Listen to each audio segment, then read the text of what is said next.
Hey everybody, welcome back. So one of our most popular videos is the video where we first tow in our F-250 Super Duty. We moved from an F-150 EcoBoost long wheelbase Super Crew to an F-250 gas, and you saw our first thoughts on that. We made a video, it's been very popular, but now it's been 7 months later. So how do we feel about it now? Pros, cons? Do we make the right choice? Stay tuned, guys.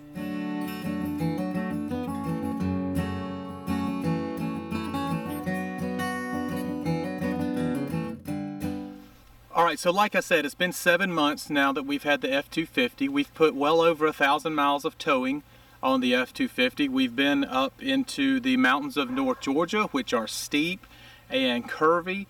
We've been on major interstates now. So we've got a pretty darn good feel of what we're going to get with the F-250.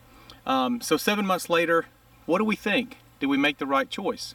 Well, there's certainly pros and cons, and I'm going to go into both of those. So we'll start with the pros, all right? And this is comparing this gas F-250 to our EcoBoost. I put 180,000 miles on my EcoBoost 2011, and it was a good truck. This is not to bash EcoBoost. This is not to bash half tons. This is just our experience going from a half-ton truck, a very good, capable half-ton truck, to a Super Duty F-250 gasoline F-250. Okay, so this is our experience. The first huge pro, the towing experience is night and day. Okay, we had a lot of comments on the past video about my F-150 does just fine, I like my F-150, etc., etc. I don't doubt that you're not having a decent experience with your F-150, but the F-250 is just better. It's that simple, at least when it comes to a 30-foot or more travel trailer, and you know, and especially fifth wheels. I know there's some fifth wheels out there that say they're half-ton rated, but I'm not real sure about that. That's for another story. But yeah, the 250 is a night and day experience towing. It's so much more solid going down the road. Very, very little sway, if any. No truck suck. None of that. So it really is a huge improvement in the area of towing. It's the major reason we bought it. And so that was a pro for sure. All right. The second big pro that in my opinion, all right, is the build quality. The build quality of the F-250 just feels much more solid. All the components are a little bigger, they're a little heavier duty. It's called Super Duty for a reason. I think that it will last a good bit longer than a half-ton truck. All right, that's just my opinion at this point. The truck's only got 51,000 miles. I did buy it used, and so yeah, I think that the build quality is just a little better. Third pro with the F-250 to the F-150. I promise we'll get to cons in just a minute. There are some for sure. Third pro, the bells and whistles. So our budget was either a new XL or XLT gas F-250 or a used Lariat or higher F-250, and all both gas, of course. And I'm glad that we went the used route. And it's just, you know, it's nice to have all those bells and whistles when you're going down the road for a couple of hours. You got AC seats and you've got the tow mode on the F-250 does very well. It does a good job of anticipating when you need to engine brake. It does a great job when you're stopped at a tilt. It will apply the brakes when you let off of the brakes to hit the gas so you don't roll back. That's a really nice feature. And yeah, I just really like all the bells and whistles on the Lariat package. I'm glad that we went with the Lariat package over the XL or the XLT. Third pro for the gas F-250 from EcoBoost, and that is the gas motor. Even the dealership told me I'm going to wish that I'd went diesel. I really don't. I still have no longing to be in a diesel. Like I said, we were in the mountains. We've been on the interstate.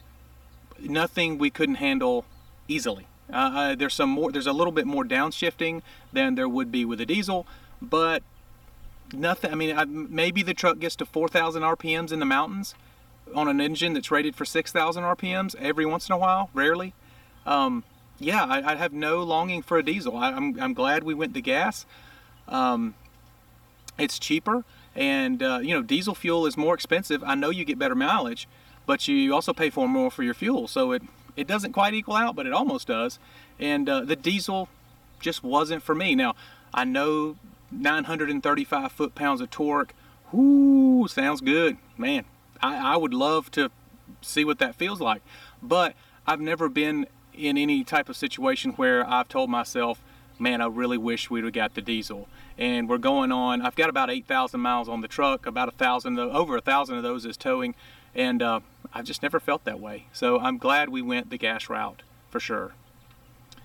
All right, let's get into what some of you may think is the fun part, and that is the cons. All right, the cons on this truck, we spoke of the gasoline motor, and that motor has a drinking problem. It needs to go to AA or something. I mean, it is certainly thirsty. All right, the 6.2 gets about 12 miles to the gallon, and that's an average, so it does a little bit better on the highway, but it does worse in the city.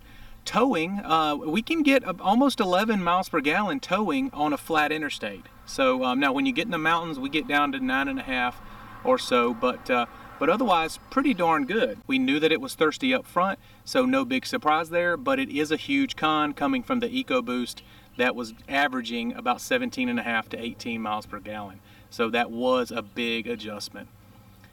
Secondly, the ride quality.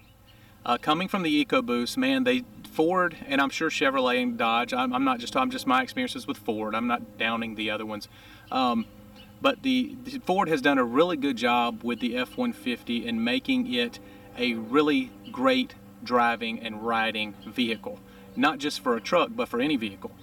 They're almost like Cadillacs at this point. And so it was a very smooth ride in my EcoBoost. I really enjoyed it. You know, a 500-mile trip was not exhausting at all. On the flip side, the F-250. Can't say that for the F-250. It is certainly on a truck frame. It is certainly heavier duty parts, and you feel that.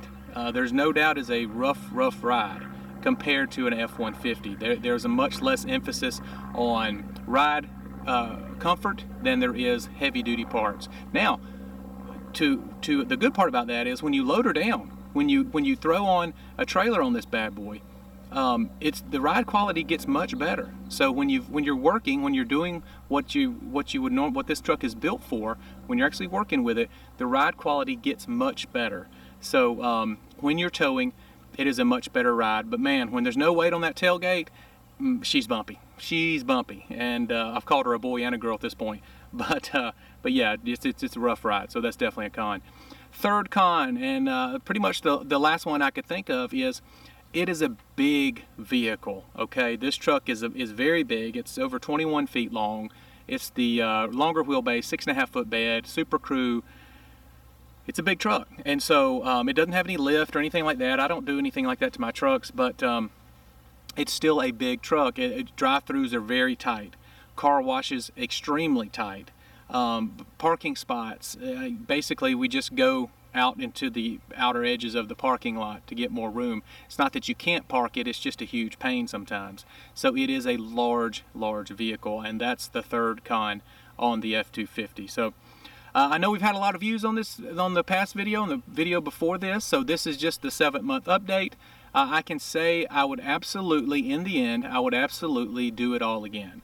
It was a great decision. As long as you're prepared for a little higher gas pump bill, you're going to be just fine. You're going to be very happy with your decision to go F-250 if you're craving a little bit better towing experience, or in reality, a lot better towing experience. So let me know what you think. Shoot me some comments in the comments section. And hey, we're getting close to 500 subscribers, which is cool for us. We know that's very small in the YouTube world, but we think it's fun. And so help us get there. Make sure to hit that subscribe button. Thanks, guys.